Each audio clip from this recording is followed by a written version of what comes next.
Wednesday's show means we get to chat with our favorite tight end from LaSalle, Ontario, Luke Willson, for his own segment, Luke Who's Talking. Luke, the big news of the week, the Jets make the coaching change.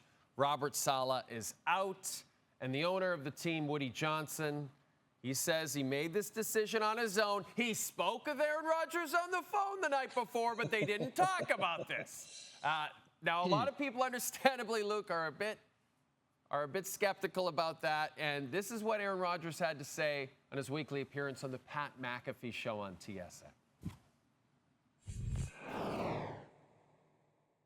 I'm not going to spend more than one sentence in response to it, and that is that I resent any of those accusations because they're patently false.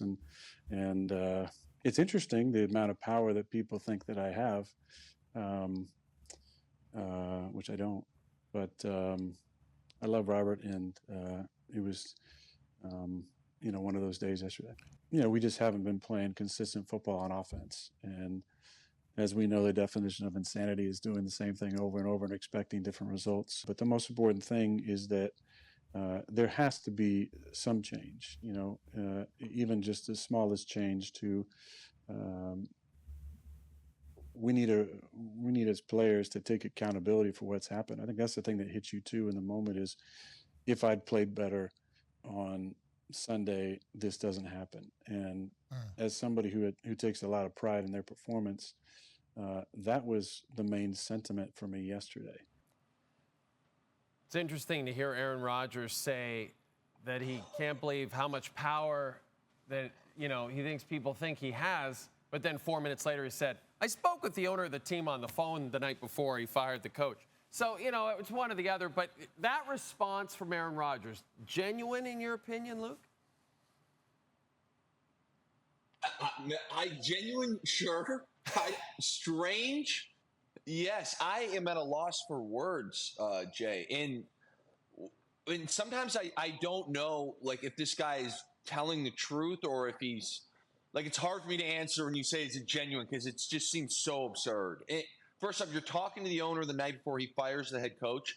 Even if you didn't directly say, hey, you need to go out and fire this guy, was something said in this conversation that may have led the owner to make that decision? And then even the line, I don't have that kind of – people think I have that kind of power, which I don't. It reminded me of a little kid, speaking or denying allegations. But beyond that, Jay, let's get into the X and O's of this thing.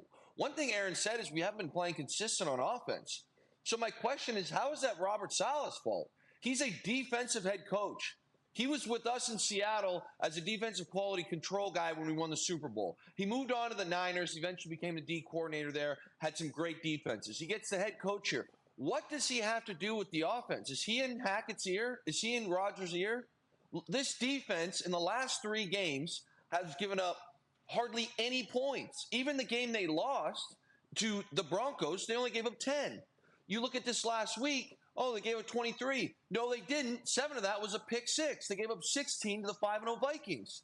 What do you want? How is firing Robert Saleh going to fix the offense, which even Aaron Rodgers says is the current issue of this football team? I don't know. The whole thing's very strange. Not only that, Luke, but they replaced Robert Saleh with another defensive coach in Jeff Albrecht. So, right? Yes. What? Well, something that needs to change, even if it's little. That's not little. No. We just fired our head coach. Jay, this is the guy that goes up in front of the team every morning. This is the guy that gives them motivational chats whenever he feels like, including into game day. Saturday night, when you're in the hotel before the game, the last guy to speak is the head coach. That is a monumental change. And you just said it, Jay. We got an offensive problem, so we fire our defensive head coach and replace him with an intern defensive coach. Something is not adding up here for me, Jay. I don't know if you figured this one out, but something is clearly not adding up in my brain. I guess they could make Nathaniel Hackett the head coach because then everyone would assume that Aaron Rodgers had his fingerprints all over that because Hackett is his guy, right?